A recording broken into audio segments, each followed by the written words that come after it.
Nous voici dans une nouvelle vidéo, la deuxième partie de l'île du Sud. Après les magnifiques paysages de Milford Sound, on a pris la direction de Dundee.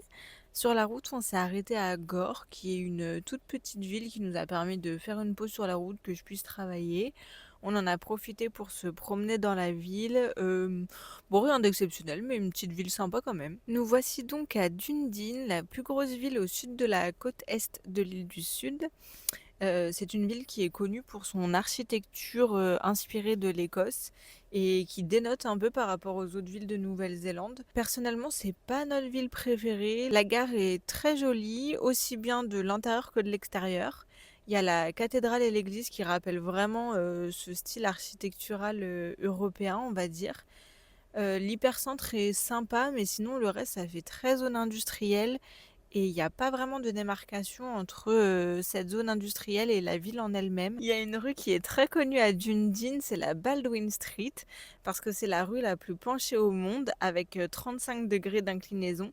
En fait, les plans de la ville ont été faits à Londres et pas sur place et donc du coup, ils tenaient pas compte, du relief, du pays, ce qui donne, cette rue.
Le lendemain, on change totalement de décor pour arriver au lac Tekapo qui est réputé pour son eau turquoise et ses montagnes. C'était vraiment très beau, l'eau est effectivement magnifique, entourée de montagnes, c'est pile le genre de paysage qu'on aime. Il y a une église qui est assez connue car c'est le seul bâtiment, qu'elle est plutôt petite par rapport au paysage.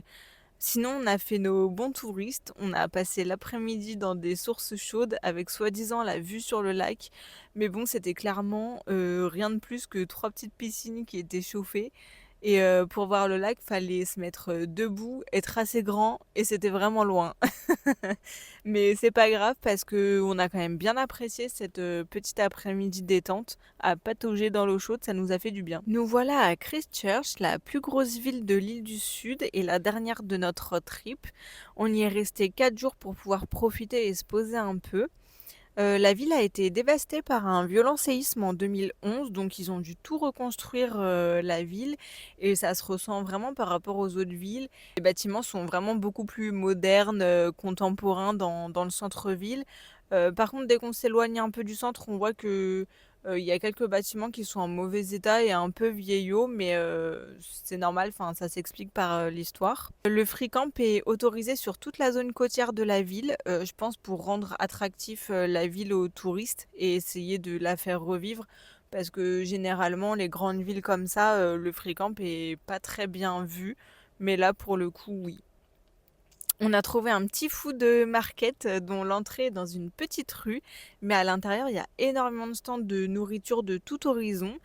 L'ambiance est détente, décontractée. Avec Marvin, on aime vraiment beaucoup ce genre d'endroit. On a bien aimé Christchurch, en général. C'est une belle ville en bord de mer avec une ambiance, très chill, tranquille, on aurait pu s'y poser pour passer quelques mois.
Après Christchurch, on continue de remonter le long de la côte pour aller à Kaikoura, qui est connu pour la richesse de sa faune marine. C'est un des endroits où il y a le plus de chances de voir des orques, baleines, dauphins, etc. C'était pas la saison des baleines, mais j'ai été nager avec les dauphins. C'est d'ailleurs un des seuls spots en Nouvelle-Zélande, il me semble, où on peut le faire. Marvin a préféré encore une fois rester sur terre avec son mal de mer et franchement il a bien fait parce que même moi j'étais vraiment pas bien sur le retour. Mais l'aller, l'expérience en elle-même, c'était vraiment cool et je recommande 1000 fois. Il y a environ 30 minutes de bateau pour aller à la rencontre des dauphins et on a pu nager 2 fois avec eux. Ils étaient énormément, c'était impressionnant. Ils faisaient des pirouettes dans l'air et tout, c'était trop drôle. Il faisait nuageux ce jour-là, donc la visibilité dans l'eau était pas incroyable, mais franchement, quand on voit 3 petits dauphins passer juste en dessous de soi et tout, c'est juste fou. Et point important, la compagnie respecte les dauphins et l'environnement, leur liberté, dans le sens où avant même de partir en mer, on a eu un briefing où c'était bien indiqué et où ils insistaient sur le fait de ne pas les toucher, que c'est seulement si eux ils veulent qu'ils viennent vers nous, que parfois ils ont pas envie de jouer et c'est ok, que on est là pour les observer dans leur milieu, mais que on leur impose rien quoi. Ils leur foncent pas dessus, ils vont juste se poser là où ils sont et ils naviguent tout doucement quand ils sont autour de nous. Donc franchement top et l'équipe était vraiment géniale. Je recommande vraiment. Le lendemain, on a pris le ferry à Picton pour retourner sur l'île du Nord où on avait encore le Tongariro à faire, Cathedral Cove et pour vendre le van aussi sur Auckland. Donc vous verrez tout ça dans une prochaine vidéo. Bisous!